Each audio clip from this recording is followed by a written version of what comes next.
Puthuppally north government UP. സ്കൂളിൽ സ്വാതന്ത്ര്യദിനം ആചരിച്ചു. സ്കൂൾ ഹെഡ് മിസ്ട്രസ് രേണുക പതാക ഉയർത്തി. പുതുപ്പള്ളി നോർത്ത് ഗവൺമെന്റ് യു.പി.എസിൽ സ്വാതന്ത്ര്യദിനം ആഘോഷിച്ചു. സ്കൂൾ ഹെഡ് മിസ്ട്രസ് രേണുക പതാക ഉയർത്തി.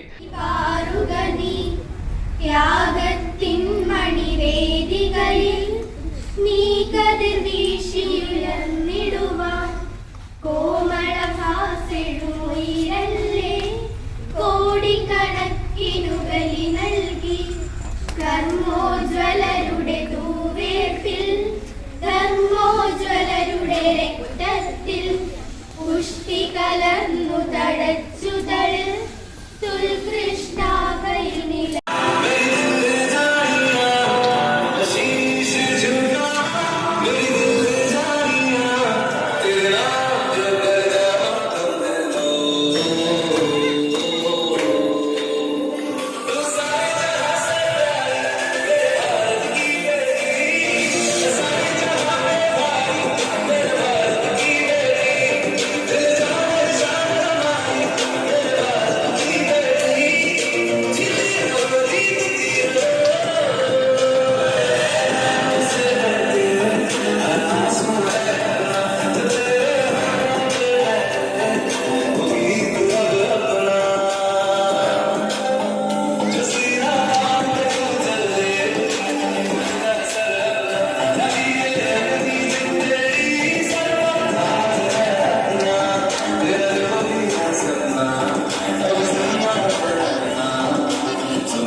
വാർഡ് മെമ്പർ ചിത്രലേഖ പരിപാടി ഉദ്ഘാടനം ചെയ്തു. SMC chairperson Sreedevi, Dhanapalan, SMC മാതൃസംഗമം പ്രതിനിധികൾ, അധ്യാപകർ എന്നിവർ പങ്കെടുത്തു. വിദ്യാർത്ഥികളുടെ വിപുലമായ റാലിയും സംഘടിപ്പിച്ചു. പായസ വിതരണം, വിദ്യാർത്ഥികളുടെ കലാപരിപാടികൾ എന്നിവയും നടന്നു. CDNet news, Kayamkulam.